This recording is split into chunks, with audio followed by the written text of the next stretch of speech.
SEO వివాదంపై మాట్లాడదాం. Congress party MP Chamala Kiran Kumar Reddy అన్నారు. చామల కిరణ్ కుమార్ గారు, ఎందుకు ఎస్యూ ఇంత వివాదం అవుతా ఉంది? ప్రభుత్వం కరెక్ట్ డీల్ చేయట్లేదా? ప్రభుత్వం డీల్ చేయడం వల్లనే ఆ 400 ఎకరాల భూమి తిరిగి ప్రభుత్వానికి వచ్చింది.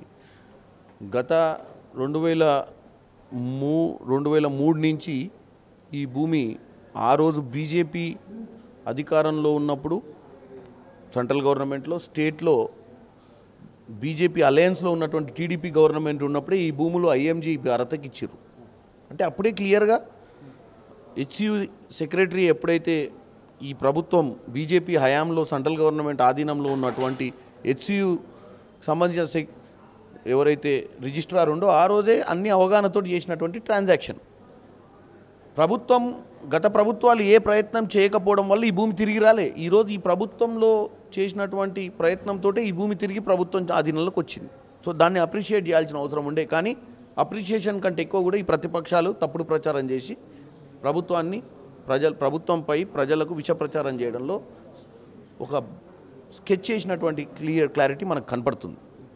అంటే అక్కడ ఉన్న భూముల గురించి మీరు క్లారిటీ ఇవ్వకుండా పదే పదే అక్కడ జింకలు లేవు, పక్షులు లేవు, ఎలాంటి జంతువులు లేవు అనేటువంటి స్టేట్మెంట్ నెగిటివ్ అవుతుందా? ఎందుకంటే ఉన్నాయి, అక్కడ జింకలు ఉన్నాయి, కొన్ని పక్షులు ఉన్నాయి. చెప్తున్నా, 2 ఇచ్చినాం క్లారిటీ మేము.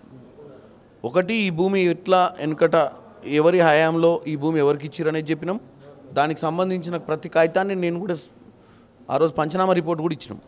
తర్వాత వీళ్ళు చెప్తున్నంట, వీళ్ళు ఏ ఇమేజ్లు పెట్టి ప్రపంచానికి ఎట్లా చూపిస్తారు అంటే ఇక్కడ నిజంగానే ఒక ఒరిజినల్ అడవి ఉన్నట్టు చూపించేస్తారు. ఈ భూమి కంచె భూమి అంటే సాగుకు ఉపయోగపడని భూమిని కంచె అనేవాళ్ళు. ఈ సాగుకు ఉపయోగపడని భూమి ఇది గవర్నమెంట్ భూమి. దీంట్లో చెట్లు అనేది లాస్ట్ 20 years నుంచి సాగు చేయకపోవడము, డెవలప్మెంట్కి ఆగిపోవడం, కోర్టులో ఉండడం వల్ల చెట్లు పెరిగినాయి. అక్కడ ఆ చెట్లు పెరిగినాయనే మేము చెప్తున్నాం. నెమళ్ళు, జింకలు ఉన్నాయని వాళ్ళు అంటుర్రు. వాళ్ళు చూపించినన్ని 100 కొద్ది జింకలు అక్కడ లేవు. 1-2 జింకలు అక్కడ ఉంటాయి. ఎందుకంటే ఆ పక్కన హెచ్యూలో 2000 acres హెచ్యూ యూజ్ చేయకుండా చాలా ల్యాండ్ ఉంది కాబట్టి అక్కడక్కడ వన్యప్రాణులు ఉన్నది వాస్తవమే. ఈ ప్రాపర్టీ అనేది గవర్నమెంట్ ల్యాండ్. పక్కన ఉన్నదంతా ఫారెస్ట్ ఉన్నప్పుడు, ఫారెస్ట్ అంటే ఫారెస్ట్ కూడా కదా, అది కూడా ఆ ఫారెస్ట్ అనేది హెచ్యూ యూనివర్సిటీ కట్టిరు కదా, దాంట్లో ఉన్నటువంటి కొంత భాగంలో అపార్ట్మెంట్లు కూడా కట్టిరు కదా. సో డెవలప్మెంట్ యాక్టివిటీ లేని దగ్గర ఉండొచ్చు. కాకపోతే వీళ్ళు కేవలం ఈ భూమిని ప్రభుత్వం గెలిచిందని, ఈ భూమిలో ప్రభుత్వం మంచి కార్యక్రమాలు చేస్తూ ఉపాధి కల్పించే దిశగా ముందుకు పోతే మేము చేయలేని పని వీళ్ళు చేసిరన్న కక్షతోటి బీఆర్ఎస్, బీజేపీ ఇద్దరు కలిసి కూడా ఈరోజు ప్రభుత్వాన్ని, పత్రాలు మీ దగ్గర ఉన్నాయి, భూమి ప్రభుత్వాందే, జనాలు నమ్మిరు, విద్యార్థులు నమ్మిరు, రాత్రికి రాత్రి బుల్డోజర్లు పోయి సాగు చేయాల్సినటువంటి అవసరం ఏమొచ్చింది? చెట్లు తొలగించాల్సిన అవసరం ఏమొచ్చింది? అంటే ఎందుకు తొందరపడబడు? తొందరపాటు ఏం లేదా, జనరల్ ప్రక్రియలో పోయిర్రు వీళ్ళు. దాన్ని ఏంటంటే సోషల్ మీడియా ద్వారా దాన్ని గొప్పగా చాలా పెద్ద క్రైమ్ చేసినట్టు చూపించి దీని మీద ట్యాగులు చేసి మా అధిష్టానానికి ఇంతకుముందు వీళ్ళు బీఆర్ఎస్ పార్టీ, బీజేపీ పార్టీ వాళ్ళు ఇంతకుముందు వేరే విధంగా ప్రచారం చేసేవాళ్ళు. ఆ ప్రచారాన్ని మేము కరెక్ట్గా ప్రజలకు పోట్లేదు, వీళ్ళు చెప్పే ఏది నమ్ముతలేరు ప్రజలు అని చెప్పి ఆలోచనతో ఈవెన్ మా లీడర్షిప్ని కూడా ట్యాగ్ చేసి నేషనల్ వైడ్గా కాంగ్రెస్ పార్టీకి వ్యతిరేకత వస్తుందని చెప్పి వాళ్ళను కూడా ఒక సైకలాజికల్గా ఒక భ్రమలోకి తీసుకెళ్ళిపోయి ప్రభుత్వం మీద ఒత్తిడి తీసుకొచ్చే ప్రయత్నం ఇప్పుడు కొత్త టాక్టిక్ వీళ్ళు నేర్చుకుంది. ఎగ్జాక్ట్లీ. ఇప్పుడు మీరు అన్నదే, ఇప్పుడు కాంగ్రెస్ అధికారంలోకి వచ్చిన తర్వాత యూనివర్సిటీల మీద పడ్డది. రాజేంద్ర నగర్ యూనివర్సిటీ 100 ఎకరాలు గుంజుకురు, ఇక్కడికి వస్తే 400 ఎకరాలు గుంజుకుంటారు. ఇక్కడ ఉస్మాన్ యూనివర్సిటీలో ఆంక్షలు విధించారు. సేమ్ ఎందుకు యూనివర్సిటీలపైనే ఇట్లాంటి వైఖరి అవలంబిస్తుంది కాంగ్రెస్ పార్టీ అనేటువంటిది విద్యార్థులు, ప్రతిపక్షాలు విమర్శలు చేస్తాం. మీరు కూడా గుంజుకుంటారు అనే మాట బంద్ చేసి తెచ్చుకున్నాం ఆ భూమిని. కోర్టులో ఉంటే గుంజుకోవడం వేరు, కోర్టులో గెలిచి తెచ్చుకోవడం వేరు.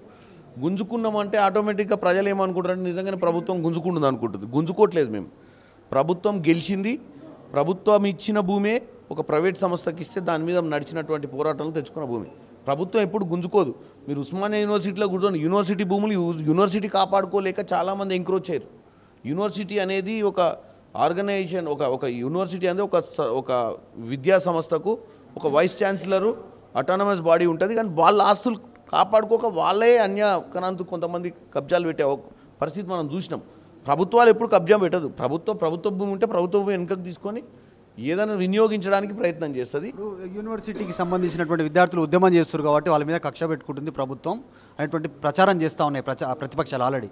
దానికి తోడు మీ పార్టీ నాయకులు మాట్లాడుతున్నారు, మీ సహచర ఎంపీ మల్లు రవి మాట్లాడారు. అక్కడ నుంచి ఫ్యూచర్ సిటీలో పెట్టాలి, ఈ యూనివర్సిటీకి సంబంధించి ఎస్సీకి సంబంధించి దాన్ని మొత్తం పర్యావరణం చేయాలి, 2000 ఎకరాలు ఎకో పార్క్ చేయాలి. ఈ మాటలు ఎక్కడికి దారి తీస్తాయి? డెఫినెట్గా నేనైనా ఎవరైనా మాట్లాడేటప్పుడు చాలా జాగ్రత్తగా మాట్లాడాలి. ప్రభుత్వం ఏదైనా నిర్ణయం తీసుకుంటే ప్రభుత్వానికి సంబంధించిన మంత్రులు కానీ ప్రభుత్వానికి సంబంధించిన ముఖ్యమంత్రి గారు కానీ దీన్ని ప్రకటిస్తారు. మాకేమైనా పార్టీని డిఫెండ్ చేసుకునే కెపాసిటీ ఉంటుంది తప్ప పార్టీ నిర్ణయాలు అఫీషియల్గా డిక్లేర్ కాకముందు మేము మాట్లాడినప్పుడు ప్రాబ్లం అవుతుంది. సో పార్టీలో ముఖ్యమంత్రికి దగ్గరగా ఉండేటువంటి వ్యక్తి చామల కిరణ్ కుమార్, అసలు ముఖ్యమంత్రి ఆలోచన ఏముంది? ఇందుకు ఆయన ఒక క్లారిటీ ఇవ్వలేకపోయారు. మొన్న సమీక్ష నిర్వహించారు దీనిపైన, కానీ క్లారిటీ రాలేదు. కేవలం ఏఐ వీడియోలపైన మాత్రమే ఒక తీర్మానం చేశారు. దాంట్లో ఇది తప్పుడు వార్తలు, తప్పుడు వీడియోలు అని మాత్రం. అసలు ఏం చేయాలనుకుంటున్నారు? 400 ఎకరాలు నిజంగా ఎకో పార్కా? నిజంగానే యాక్షన్ వేసి అమ్మేస్తారా? లేకుంటే ఇండస్ట్రీకి డెవలప్ లాగా యాక్షన్ వేస్తారా? లేకుంటే నిజంగానే 2000 ఎకరాలు ఎకో పార్క్ చేస్తారా? ఎస్సీని కూడా ఇక్కడ నుంచి తరలిస్తారనేటువంటి వార్తలు వినిపిస్తుంది.